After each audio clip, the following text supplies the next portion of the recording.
بستر چلاتے چلاتے قلم چلانا، کیونکہ آپ سرجن بھی ہیں، بہت ایک ڈیمانڈنگ اور کسی فیلڈ ہوتی ہے، تو قلم کی طرف آنے کا سفر، پھر اس کا اگلا مرحلہ پھر ہو گیا سوال کر دوں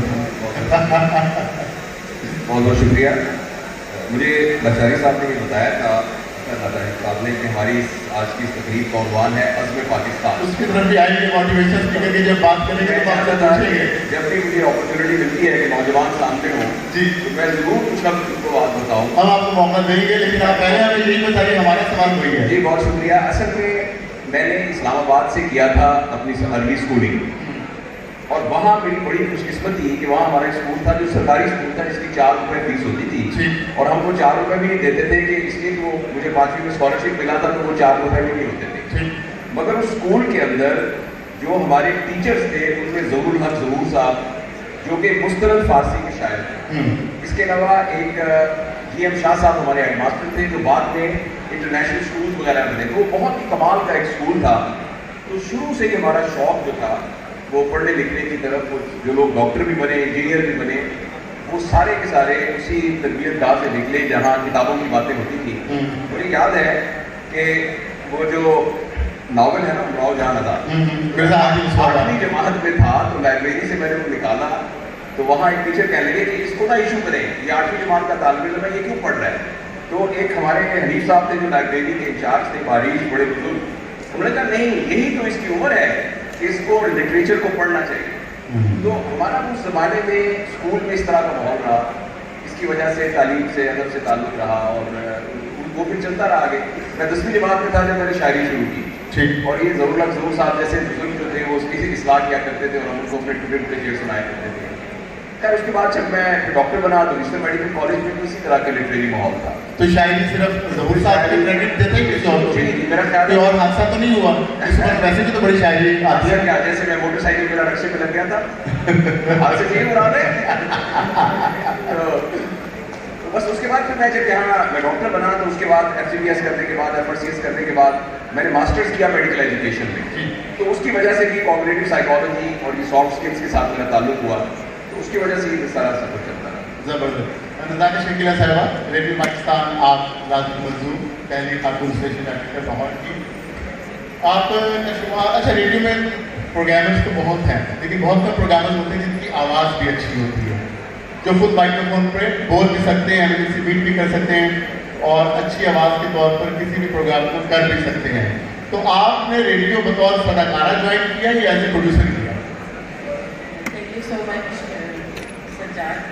سب سے پہلے تو میں بہت شکر گزار ہوں اسلامیہ یونیورسٹی بہاولپور کی وائس چانسلر ڈاکٹر حیدر محبوب کی کہ انہوں نے ہمیں یہ عزت بخشی ہم یہاں آئے.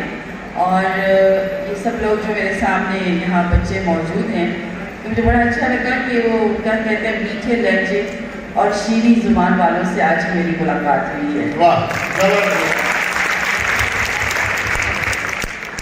جی آپ کا سوال تھا. سوال یہ تھا کہ آپ نے ریڈیو کو جی پہلے جوائن کیا یا پروگرام؟ میں نے بچوں کے پروگرام سے اپنے کیریئر کا آغاز کیا اور تب مجھے بالکل نہیں معلوم تھا کہ آج میں یہاں موجود بچوں کے پروگرام میں کہانی سناتی تھی. ریگولر اسٹوڈنٹ تھی، کالج میں پڑھتی تھی اور وہاں سے میں نے اسٹارٹ کیا. یہ تو بہت بعد میں ملازمت میں آئی. اور اس وقت آپ ریڈیو پاکستان کے اعلیٰ ترین ہوتے کنٹرولر اور ریڈیو لاہور کی پہلی خاتون اسٹیشن ڈائریکٹر کے طور پر فائز ہیں. آپ کے جنہیں ہم کہہ سکتے ہیں بیٹھے آپ جاوید اختر صاحب کی سامنے تشریف رکھتے ہیں، وہ ڈپٹی کنٹرولر ہیں پروگرام کے. تو آف دا یا ان دا آفس رائبریری کبھی نہیں ہوئی کہ میرا پروگرام بہتر ہو یا آپ دوسرے ایک دوسرے سے آئیڈیاز شیئر کرتے ہیں یا سیکرٹ رکھتے ہیں؟ نیور کبھی بھی الحمدللہ کبھی رائبریری والا تو حساب ہی نہیں ہے. اور ہم ایسے ہی لگتا ہے کہ ہم بہت اچھے کلیگ ہیں. تو میرے ذہن پہ بھی کیونکہ بہت ایک لمبا سیشن میں نے ابھی سنا آپ کا نا، تو ڈاکٹر اظہر محبوب اور ان کی مسز کا، تو تمام تر جو تھا وہ مسز تھی ان کے بیک پہ اور آج ان کی کامیابیوں کا سہرا ان کے سر تھا. تو اسی سے ریلیٹ کرتے ہوئے یہ تو بہت بات ہوتی ہے کہ جی ہر کامیاب مرد کے پیچھے ایک عورت کا ہاتھ ہے. آج الحمدللہ میں اپنی ہائیسٹ پوسٹ پہ موجود ہوں اور ریڈیو پاکستان لاہور جو کہ ایک قومی ادارے کا تاریخی ورثہ ہے، اس کی پہلی خاتون اسٹیشن ڈائریکٹر ہوں، اور اس کامیابی کے پیچھے، میری تمام تر لائف کے پیچھے میرے ہسبینڈ جاوید اختر جو کہ deputy controller radio Pakistan Lahore, ان کا ہاتھ ہے۔ اگر ان کی سپورٹ نہ ہوتی، ان کا ساتھ نہ ہوتا تو آج میں یہاں نہ ہوتی۔ واہ، آمنہ آپ BBC پہ باقاعدگی سے کالم بھی لکھتی ہیں۔ اگر ہم کالم نگاری کی بات کریں، جس طرح جاوید صاحب فرما رہے تھے، 70 سال اگر پوری پاکستان میں 60s میں پہلی خاتون کالم نگار کا نام آتا ہے، وہ بھی پروفیسر تھی جامعہ کراچی کی اور باٹنی کی تھی۔ ویب سائٹ پر خواتین کالم نگار بہت کم ہیں۔ آپ BBC پہ لکھ رہی ہیں، ظاہر ہے کالم سے ایک شخص خوش ہوتا ہے، کوئی نہیں ہوتے، آپ کو رسپانس کیسا ملتا ہے اور آپ کیا سمجھتی ہیں کہ جو کالم نگار پرنٹ میڈیا کے لیے لکھ رہا ہے اور جو ویب سائٹ کے لیے لکھ رہا ہے، دونوں میں کیا فرق ہے ریکوائرمنٹ؟ جی، پہلے تو کیونکہ آپ نے اچانک سوال کیا تھا تو بدتہذیبی ہوئی تھی، میں شکریہ نہیں ادا کر پائی تھی، تو معزز اساتذہ وغیرہ وغیرہ اور بچوں، وہی سب کچھ جو نزاکت نے کہا وہ سمجھ لیجیے کہ میں نے نہیں کہا۔ تو اب میں سوال کے جواب آپ خود بھی تو استاد ہے، یہ بھی تو آپ بتاتی ہیں، آپ کو پڑھاتی ہیں نا۔ جی، میں تو ایک مطلب کہ وزٹنگ فیکلٹی تو وہ بات نہیں ہوتی نا جو یہ لوگ ہیں۔ اچھا، یہ تو باقاعدہ استاد ہیں، میں ایک وزٹنگ ٹیچر ہوں فلم کی، اور اب میں فلم ریویو وغیرہ پڑھا رہی ہوں، پہلے فلم پڑھاتی رہی ہوں۔ تو جہاں تک بات ہے کالم کی اور خواتین، اچھا یہ ویب سائٹ پہ آپ نمائندہ خواتین کی بات نہیں کرتے نہیں، کیا آپ ویب سائٹ کی نمائندہ خواتین کالم نگار ہیں؟ آپ بہت کم نام نظر آتے ہیں جو ویب سائٹ پہ۔ جی، ویب سائٹ کے لیے لکھنے میں اور جو پرنٹ میڈیا ہے، بیسک کیونکہ ظاہر ہم اس جنریشن کے کہ ہم نے پرنٹ سے ہم ویب سائٹس کی طرف آئے اور الیکٹرانک میڈیا کی طرف آئے۔ پرنٹ میں آپ کو فیڈ بیک فوراً نہیں ملتا، الیکٹرانک میں فیڈ بیک فوراً ملتا ہے۔ ٹھیک ہے، اچھا، اب کیسا ملتا ہے تو وہ ڈپینڈ کرتا ہے ظاہر ہے زیادہ تر ان لوگوں پہ۔ تو ایسا ہے کہ مجھے اچھے پڑھنے والے بھی ملے ہیں، بہت اچھے پڑھنے والے بھی ملے ہیں اور بہت ہی اچھے پڑھنے والے بھی ملے ہیں۔ ان کے ساتھ ساتھ کچھ ایسے بھی ہیں جن کو میرے خیالات سے اتفاق نہیں ہوتا۔ بالکل ٹھیک ہے۔ تو جب اتفاق نہیں ہوتا تو وہ اتنے جذباتی ہیں کہ وہ اپنے جذبات کا اظہار فوراً ہی لکھ کے کر دیتے ہیں اور بڑے ایلوکوینٹ انداز میں کرتے ہیں۔ ٹھیک، وہ اتنے ایلوکوینٹ انداز میں کرتے ہیں کہ کئی دفعہ برداشت کرنا بڑا مشکل ہو جاتا ہے۔ ٹھیک، تو بس ایک یہ ڈفرینس نظر آتا ہے مجھے جو پرنٹ سے الیکٹرانک کی طرف ہے۔ اس کے علاوہ کوئی اتنا خاص اس طرح سے ڈفرینس نہیں ہے۔ رائٹنگ ٹیکنیک ہے سیم، آپ اسی طرح سے لکھتے ہیں الیکٹرانک کے لیے اور اسی طرح پرنٹ کے لیے۔ ٹھیک۔ نذیر غالب صاحب، اس وقت جب پاکستان میں دہقان ہیں، یہاں کے محنت کش ہیں، یہاں کے شاعر ہیں، یہاں کے ادیب ہیں، ان لوگوں نے کیا کمال شاعری کی ہے۔ ایسے ایسے گوہر نایاب پیدا ہوئے ہیں جنہوں نے نہ صرف یہ کہ سرائکی میں اردو میں شاعری کی، یہاں پر اور زبانوں میں شاعری کی گئی۔ بلوچی شاعر ہمارے اس خطے میں پیدا ہوئے، بڑے بڑے بلوچی شاعر پیدا ہوئے۔ پنجابی میں شعر کہنے والے وہ بھی رہے ہیں، یہاں پر فکشن بھی آیا ہے۔ یہاں دنیا بھر کی جہاں جہاں بھی جیسی جیسی ہوائیں چلتی ہیں وہ یہاں پہنچتی ہیں اور اس سوسائٹی کی ہواؤں سے اور فضاؤں سے کلام کرتی ہیں، گفتگو کرتی ہیں۔ صحرا سانس لیتا ہے، آپ کہنا چاہ رہے ہیں صحرا سانس لیتا ہے۔ اچھا، صحرا سانس لیتا ہے، آمنہ پانی مر رہا ہے، بتائیے۔ صحرا سانس لے رہا ہے، پانی مر رہا ہے۔ دیکھیے، جب صحرا سانس لیتا ہے تو پانی بھی تو کہیں مرے گا نا، اور وہ جیسے کہ ہمارے پنجابی میں کہا جاتا ہے کہ پانی، یا اردو میں بھی کہتے ہیں کہ پانی نشیب میں مرتا ہے، تو کئی دفعہ پانی وسیب میں بھی مر رہا ہوتا ہے۔ تو اب آپ ڈھونڈ لیجیے اور دیکھ لیجیے، پا لیجیے کہ پانی کہاں مر رہا ہے، وسیب میں مر رہا ہے یا نشیب میں مر رہا ہے۔ پھر میں فیصلہ آپ کو چھوڑتی ہوں۔ ہم یہ اپنے سامعین میں چھوڑتے ہیں۔ ڈاکٹر عقیل عباس شافی، آپ کو یہ اعزاز حاصل ہے کہ پاکستان کے پہلے PhD جس نے پاکستان فلم انڈسٹری پر PhD کی ہے۔ مختصراً 75 سال اگر ہم فلم انڈسٹری کی بات کریں تو کتنے فیزز میں تقسیم کریں گے پاکستان کی؟ میں نے جیسے کہ ہماری 7 دہائیاں گزری ہیں پاکستان بننے کے بعد، تو میں نے اس کو 7 فیزز میں تقسیم کیا ہے اپنے تھیسس کو، اور ظاہر پہلا جو دور ہے وہ جدوجہد کا دور ہے، پھر اس کے بعد اس کا ارتقا ہوتا گیا، پھر منسٹری کا، اور جو 70 کی دہائی تھی وہ ہم اس کو سمجھتے ہیں کہ وہ سنہرا دور تھا پاکستان کی جو منسٹری کے 60 کی دہائی، اور اس کے بعد پھر کچھ اس طرح کے معاملات ہوئے، کچھ VCR کی آمد کی وجہ سے بھی، کچھ حکومتی سختیوں کی وجہ سے بھی، سینسر بورڈ کے مسائل کی وجہ سے بھی کہ فلمیں زوال کا شکار ہوتی گئیں، اور ایک وقت ایسا بھی آیا سن 2012 جس میں اردو کی کوئی فلم نہیں بنی، نہ ریلیز ہوئی. تو یہ ساری صورتحال تھی پھر، لیکن ہمارے نوجوان فلم سازوں نے اس صورتحال کو محفوظ کیا اور بہت اچھی فلمیں، شعیب منصور سے ہی سلسلہ شروع ہوا، اور بہت سارے ہمارے جو نئے فلم ساز تھے، ہدایت کار تھے، انہوں نے بہت ہی شاندار فلمیں بنائی، جیسے خدا کے لیے ہے یا بول ہے، اور اس کے بعد بے شمار نامعلوم افراد بھی اس میں، جی اور ابھی تک وہ سلسلہ جاری ہے. اچھا، نامعلوم افراد آپ کے نامعلوم جو شعرا تھا، تو اس کے بعد وہ ٹائٹل تھا یا پہلے تھا وہ تقریباً 7 سال ہی رہا سمجھیے، ساتھ ہی ساتھ تھا. کراچی کا بہت بڑا مسئلہ تھا وہ. جی وہ بھی ہم اگر آپ اجازت دیں گے ہم آپ سے فرمائش بھی کریں گے سننے کی. راحت بانو ملتانی کر، آپ کو یہ بھی اعزاز حاصل ہے کہ جنوبی پنجاب میں جب سب سے پہلے پاکستان ٹیلی ویژن کا مرکز بنا تو آپ اس کی جنرل مینیجر بھی بنی. وہ تجربہ کیسا رہا اور کیا کچھ آپ نے جدت پیدا کی؟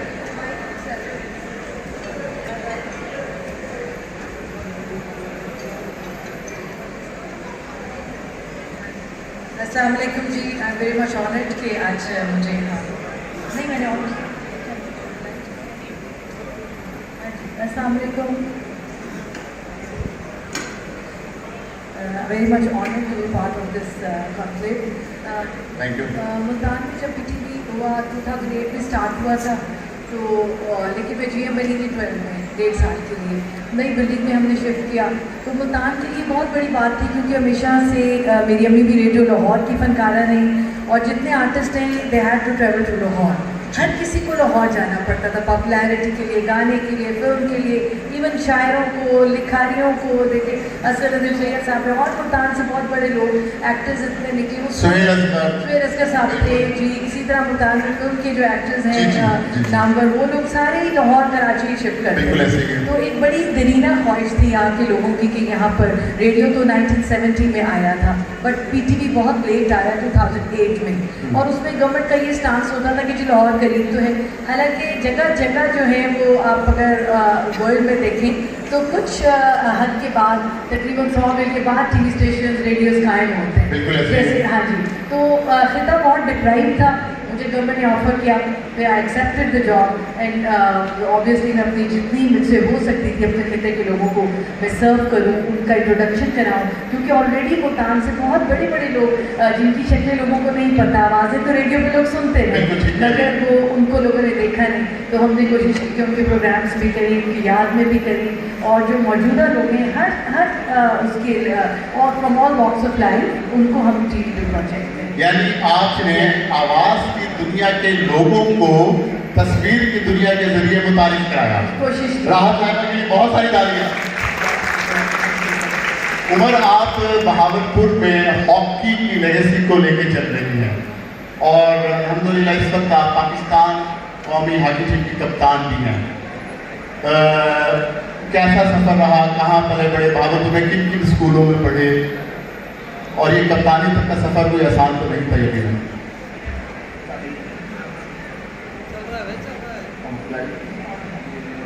ظاہری بات آپ صحیح کہہ رہے ہیں، کپتان ہونا بگ آنر اور ملک کو ریپرزینٹ کرنا. بہاولپور کی سرزمین ہاکی کے لحاظ سے تو کافی زرخیز رہی ہے.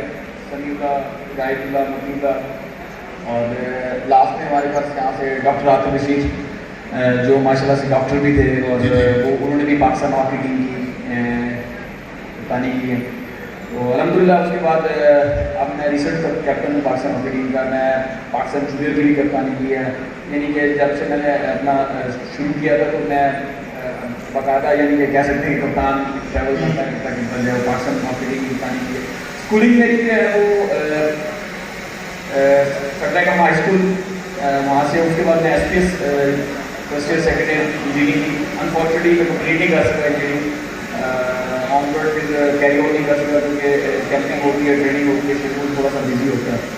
تو بس اس طرح جو ہے وہ, لیکن یہ سفر ہے بہت مشکل اور کافی لمبا رہا, بہت زیادہ مشکلات آئیں. اور میں سمجھتا ہوں کہ پاکستان کو ریپرزینٹ کرنا اس بگ آنر, یہ بہت بڑی بات ہے. اور اس مقام کو کرنا بہت مشکل ہے, کیپٹن بننا. بالکل. میرے والد صاحب ایک اسکول کے ٹیچر تھے, ان کا یہ شوق تھا کہ میں ہاکی پلیئر بنوں.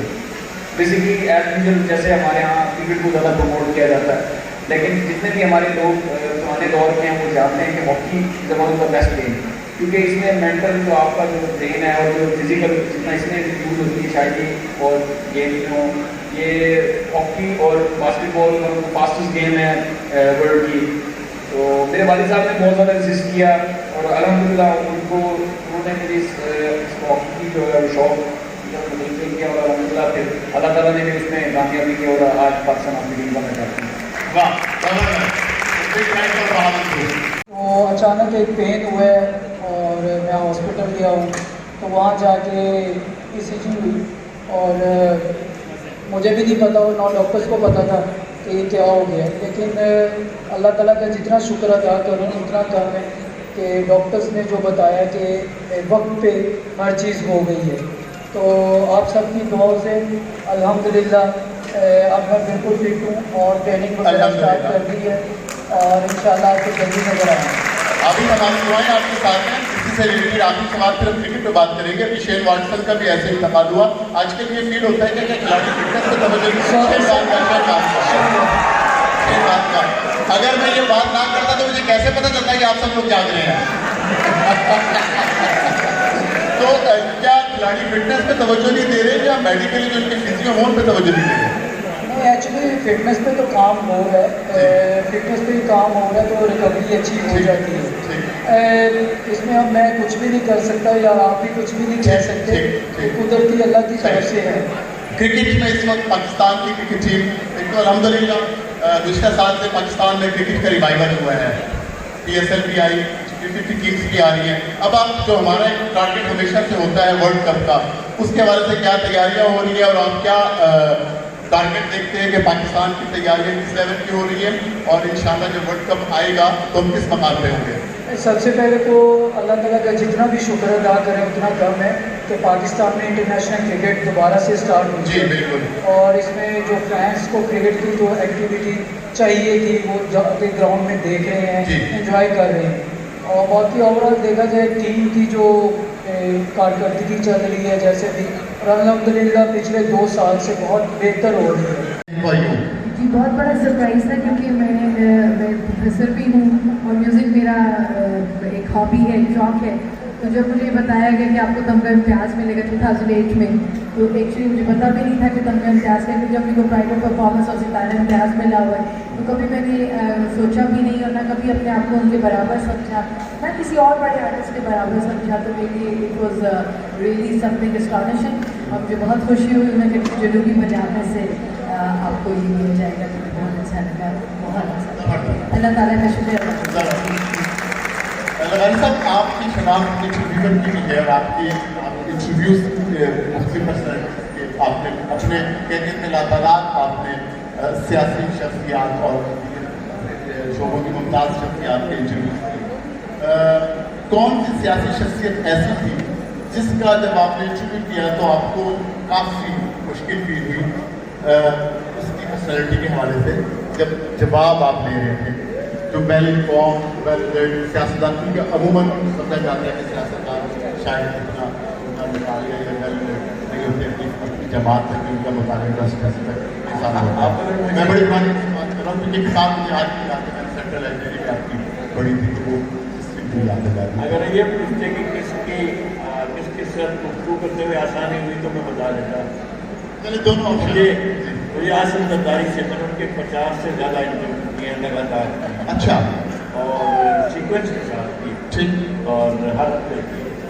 تو مجھے لگا کہ یہ آسانی ہے, یہ کوئی دوسری بات نہیں کرتا کہ میں بات کہنی ہے وہی کہنی ہے, اور اس میں کوئی اس کے لیے کوئی خاص تیاری نہیں ہے. ٹھیک. اور میں خود مروب تھا کہ مجھے میں شروع کرنے کے لیے تو حسن التحامی کا انٹرویو میں کر رہا تھا جب ذوالغالب حکومت چیئرمین تھے اسلامی یہ او آئی سی کے جو آپ کے عالمی آرگنائزیشن ہے اسلامی کانفرنس تو اس وقت سیکرٹری جنرل تھے حسن التحامی. تو حسن التحامی کا انٹرویو کیا تو ایک شخصیت کا ایک میرے اوپر تھا لیکن میں نے کبھی اس طرح نہیں محسوس کیا کہ میں کس کو انٹرویو کروں. پرائم منسٹر انڈیا کو کیا میں نے MVP سنگھ کو, پرائم منسٹر بنگلہ دیش کو میں نے شیخ حسینہ واجد کو انٹرویو کیا, میں نے پریزیڈنٹ سری لنکا چندریکا کماراتنگو کو انٹرویو کیا, میں نے ان کے بھائی کو, ان کے لیڈر آف اپوزیشن تھے, ان کے بالکل بدل مقابل تھے اور ان کے خلاف حکومت بنے جو اسپیکر تھے اور وہ وزیر خارجہ رہے, ان کے خلاف رہے. بلکہ دو خاندانوں کے درمیان میں نے کوشش کی صلح کرانے کی.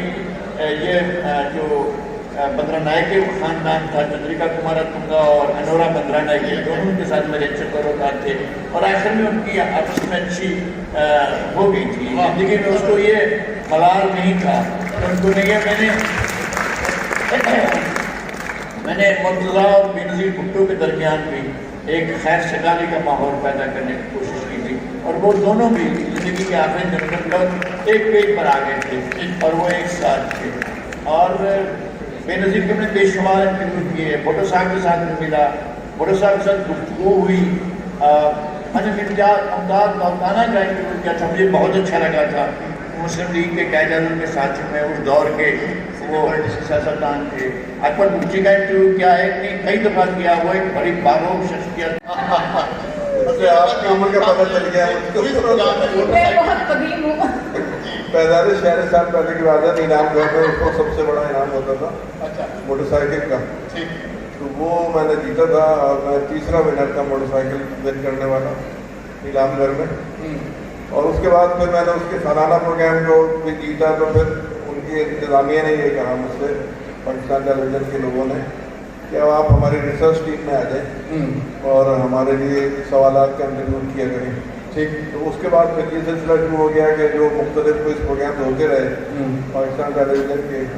کم و بیش 25 کوئی پروگرام ایسے ہیں کہ جن کے سوالات میں نے بنائے. اور آخری بڑا پروگرام جو میں نے پاکستان ٹیلی ویژن سے کیا تھا, جو جانے وہ جیتے, اور اس کا ضیاء محی الدین صاحب نے اس کے میزبان تھے اور اس کا سب سے بڑا انعام 50 لاکھ روپے تھا. واہ. تو آپ کا کتنا شیئر تھا اس میں؟ جی اس میں آپ کا اپنا شیئر کتنا ہوتا تھا پرچہ آؤٹ کرنے مجھ سے کبھی کسی نے نہیں کہا, کیونکہ ان کو معلوم تھا کہ میرا جواب کیا ہوگا. یہ کبھی کسی نے پوچھنے کی ہمت بھی نہیں کی مجھ سے کہ یہ کیا آپ کہہ رہے ہیں, کچھ لو اور کچھ دو والا معاملہ. اچھا, تو یعنی آپ کی کریڈٹ یہ میں اللہ کا شکر ہے. اور اسی وجہ سے مجھے یہ سارے پروگرام ملتے بھی تھے, کہہ رہے ایک کے بعد دوسرا, دوسرے کے بعد تیسرا, کہیں اللہ نے ہر جگہ پر اس چیز سے بچایا ہے. واہ. میڈم, ریڈیو پاکستان اس وقت لوگ اکثر سوال کرتے ہیں کہ ریڈیو پاکستان کیا کچھ کر رہا ہے. سوشل میڈیا پہ بھی ریڈیو پاکستان آ چکا ہے اور جو روایتی ریڈیو کا جو موڈ آف ٹرانسمیشن تھا وہ تبدیل ہو چکا ہے. اس کی کیا چیزیں ہے؟ سب سے پہلے تو لوگ اگر پوچھتے ہیں کہ ریڈیو پاکستان کیا کر رہا ہے تو میرے آپ سب کے سامنے ہیں اور صبح سے ہیں سجاد پرویز ریڈیو پاکستان ہے.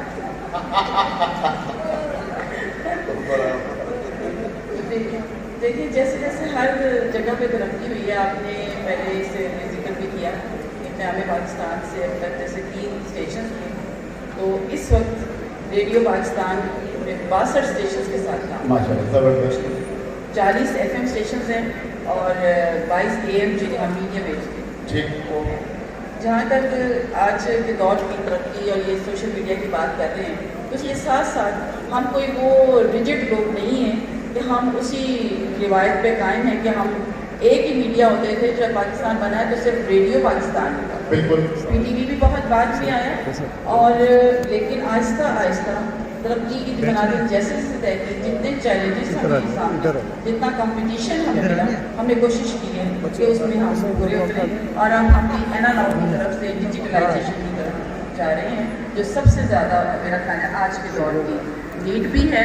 اور جو اور ایک روایتی براڈ کاسٹ اپنی جگہ ابھی بھی قائم ہے, ایک جسے ہم کہتے ہیں ہماری ویلیوز یا فیملی چینل کہتے ہیں, میرا خیال ہے ابھی بھی ریڈیو پاکستان پاکستان کی ترقی کے لیے پاکستانی موسیقی کے فروغ میں سب سے بڑا کردار ریڈیو پاکستان کا ہے۔ ریڈیو پاکستان بہت کی آواز ہے۔ عمر، ہاکی ہمارے قومی کھیل، اب ایسا محسوس ہو رہا ہے کہ دوبارہ حکومت اقدامات کر رہی ہے کہ یہ کھیل جو ہے ڈیوائڈ ہو رہا ہے، ہم توقع کر سکتے ہیں آنے والے عرصے میں جب اولمپکس ہوگی تو اس میں ہمیں کوئی تمغہ ملے گا؟ کس لیول پہ تیاریاں ہو رہی ہیں؟ جس طرح 84 میں لاس اینجلس میں ہم نے تمغہ حاصل کیا تھا۔ جی بالکل، آئی تھنک سو کہ جو ہاکی ہے وہ ایک واحد گیم ہے جو اولمپکس کو کوالیفائی کر کے ریپرزینٹ کر رہی ہے۔ جی، جتنی بھی کامیابی جو پاکستان کو ملتی ہے اس میں ہاکی سیلیبریٹس ہیں۔ جی، World Cup, 5 World Cup, Olympics جتنے بھی ہیں، تو ابھی جو ہے وہ کافی بہتری آ رہی ہے ہاکی میں، تو آنے والا ٹائم ان شاء اللہ بہتری کی طرف ہے۔ ابھی جو ہے وہ ہمارے ساتھ جو کوچنگ اسٹاف ہے اس میں کوچ جو ہے ہمارے جو ہے مورنس ہیں، نیدرلینڈ سے ہیں، فٹنس ٹرینر جو ہے ہمارے آسٹریلیا سے ہیں، اور اس کے علاوہ جو ہمارا گول کیپنگ کا شعبہ ہے اس کو بھی بیلجیم کے گول کیپر کوچنگ ہے وہ دیکھنے کو مانیٹر کر رہے ہیں۔ ہوپ فلی جو آنے والا ٹائم ہے وہ کیونکہ جو ہاکی جو کافی چیزیں ماڈرن ہو گئی ہیں، دنیا ڈیولپمنٹ کی طرف جا رہی ہے، ڈیولپمنٹ۔ اس وجہ سے تھوڑا سا یہ ہے کہ ہمارے یہاں جو پروسیس ہے یا چیزیں ہیں وہ جیسے آپ کہہ رہے ہیں ہمیں کافی لیکن یہ ہے کہ آپ ایک جو کہہ سکتے ہیں کہ ٹریک ہے ہماری صحیح۔ ابھی پچھلے دنوں جنوبی پنجاب میں ہاکی لیگ کرائی گئی نا، تمام اسکولوں میں ٹیمیں بنائی گئی، تو اس سے بھی کیا خاص طور پہ جو ہمارے علاقے کی شناخت ہاکی ریوائو ہوگی؟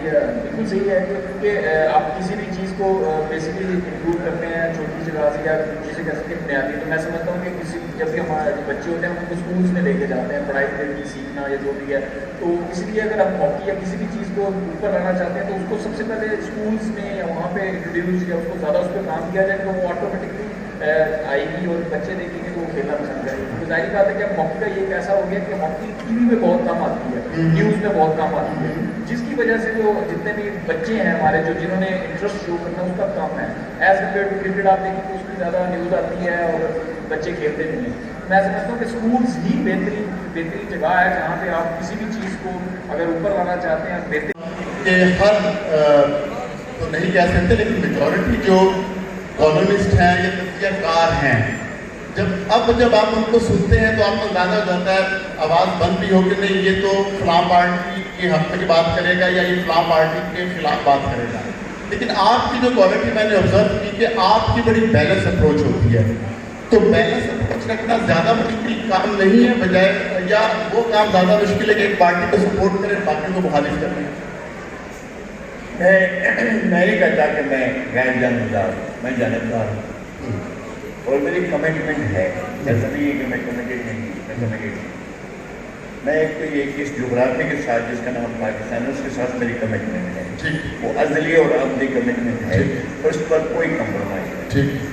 اور دوسری بات یہ ہے کہ میری ڈیموکریسی کے ساتھ کمٹمنٹ ہے، اگر ڈیموکریسی نہیں ہوگی تو پھر میں لڑائی لڑوں گا، میں اس کے ساتھ غیر جانبدار نہیں رہ سکتا۔ اگر کوئی آ کر غاصبانہ قبضہ کر رہے اقتدار کے اوپر، کوئی بھی ہو، کسی بھی شکل کا ہو، کسی بھی قد کا ہو، 6 فٹ 2 انچ کا ہو یا 5 فٹ 6 انچ کا ہو، اگر کوئی بھی ہو وہ کسی طرح کی جج رہا ہو نہ جج رہا ہو، اگر وہ عوام کے اداروں پر آ کر غاصب ہو کر قبضہ کر کے بیٹھے گا تو میں اس صف میں ہوں جو لڑ رہی ہوگی، میں غیر جانبدار نہیں ہوں گا، میں جانبدار ہوں، یعنی ڈیموکریسی اور دل ہے جانبدار، اس جانب چل پڑتا ہے جس جانب ہو دیار، تو جہاں ڈیموکریسی ہوگی تو ہم وہاں کھڑے ہوں گے۔ یہ ہماری اپنی کمٹمنٹ کی بات ہے۔ پاکستان کے عوام ہے 22 کروڑ عوام، ان تمام 22 کروڑ عوام میں سب سے آخری، سب سے کم تر، سب سے کہتے، سب سے چھوٹا آدمی میں ہوں، اور میں تمام 22 کروڑ عوام کے ڈیفینس کے لیے